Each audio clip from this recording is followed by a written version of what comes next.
اللہ تبارک و تعالیٰ کس کو چاہتے ہیں پتہ تو چلے کہ خدا تعالیٰ کس سے محبت فرماتے ہیں. خدا تعالیٰ اس بندے سے محبت فرماتے ہیں جو اپنی مخلوق پر رحم کرے. مخلوق میں دنیا کی ساری چیزیں شامل ہے. 18,000 قسم کے مخلوقات ہیں دنیا کے اندر. اب صرف انسانوں کے ساتھ محبت، انسانوں کے ساتھ تیمارداری، انسانوں پر رحم، جانوروں سے کوئی مطلب نہیں. چرند درند پرند بھوکے مر رہے ہیں، پیاسے تڑپ رہے ہیں، ان سے کوئی مطلب نہیں. اس کو خدا کی مخلوق سے محبت نہیں کہتے ہیں.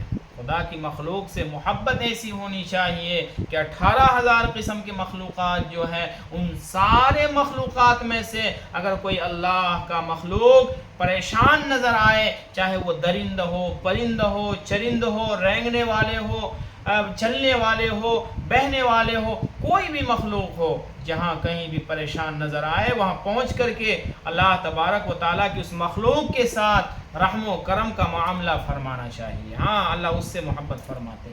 سبکدین نامی ایک شخص کئی سو سال پہلے ان کی پیدائش ہوئی تھی. وہ ایک بہت بڑے بادشاہ کے دربار میں جرنیل تھا. اس کا کام تھا کہ وہ جنگل سے شکار کر کے بادشاہ کی خدمت میں پیش کرتا اور کئی کئی دن تک اس کے گوشت کھاتے، پھر ختم ہوتا، پھر شکار پر جاتے. چنانچہ سبکدین ایک دن شکار پر نکلے، کوئی شکاری نہ ملا.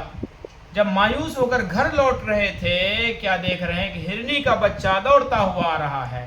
تو اب چھوٹا سا بچہ ہرنی کا معصوم سا وہ مارے بغیر اس سبکدین کے پاس اپنے آپ کو حاضر کر دیا. انہوں نے اٹھایا، اپنے گھوڑے پر بیٹھے نکل گئے اپنے قصبے کی طرف.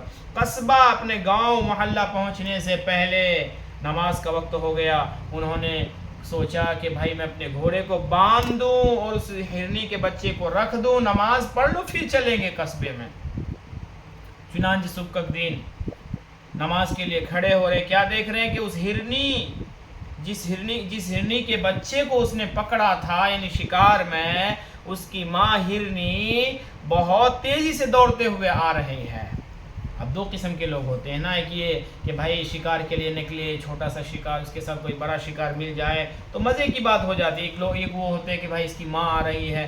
چنانچہ سبکدین نمازی شخص تھا، نمازی آدمی تھا. اس کے دل میں رحم آ گیا. اس نے سوچا کہ بھائی کیوں نہ اس کو ریلیز کر دیا جائے، اس کو چھوڑ دیا جائے، اس کی ماں آ رہی ہے. سبکدین نے اس کو چھوڑ دیا، نماز پڑھے، گھر پہنچے، رات کو سوئے. اللہ کے رسول صلی اللہ علیہ وسلم کے خواب میں دیدار ہو رہا ہے. اللہ کے رسول صلی اللہ علیہ وسلم نے یوں فرمایا، سبکدین اللہ تبارک و تعالیٰ نے تیری تعریف فرمائی ہے اور یوں فرمایا ہے کہ سبکدین اللہ کی مخلوق پر بہت مہربان ہے. کیا اگر اسے انہیں بادشاہ بنا دیا جائے، کیا ایسے ہی وہ اللہ کی مخلوق پر رحم فرمائے کرے گا؟ تو سبکدین نے کہا، یا رسول اللہ آپ کی زیارت ہو گئی، یہی بڑی بابرکت اور سعادت کی بات ہے. میری حیثیت کیا کہ میں بادشاہ بنوں، میں حکومت کروں؟ میری کیا حیثیت؟ اللہ کے رسول نے یوں فرمایا، اتنی بات ہونی تھی کہ بیدار ہو گئے، آنکھ کھل گئی. اللہ تبارک و تعالیٰ کا کرنا یوں ہوا کہ 1 مہینے کے اندر اسی محل کا جس میں وہ جرنیل تھا اللہ تعالیٰ نے بادشاہ بنا دیا. اور جس شخصیت کا میں نے نام بتایا وہ بہت بڑے اللہ والے کے والد محترم گزرے ہیں، سلطان محمود غزنوی. ان کے کئی پرکھوں کی زمانے سے بادشاہت نہیں چلی آ رہی تھی. ان کے والد محترم سبکدین رحمت اللہ علیہ کی برکت سے اور ان کی اللہ کی مخلوق پر رحم کی وجہ سے اللہ تعالیٰ نے انہیں بادشاہت دی، اور ایک مخلوق پر رحم کرنے کی وجہ سے بادشاہت دی. اللہ تعالیٰ نے لمبی فہرست تک بادشاہت ان کی پرخوں تک بادشاہت چلی آ رہی ہے. ہاں اللہ کی مخلوق پر رحم کرنا بہت ضروری ہے.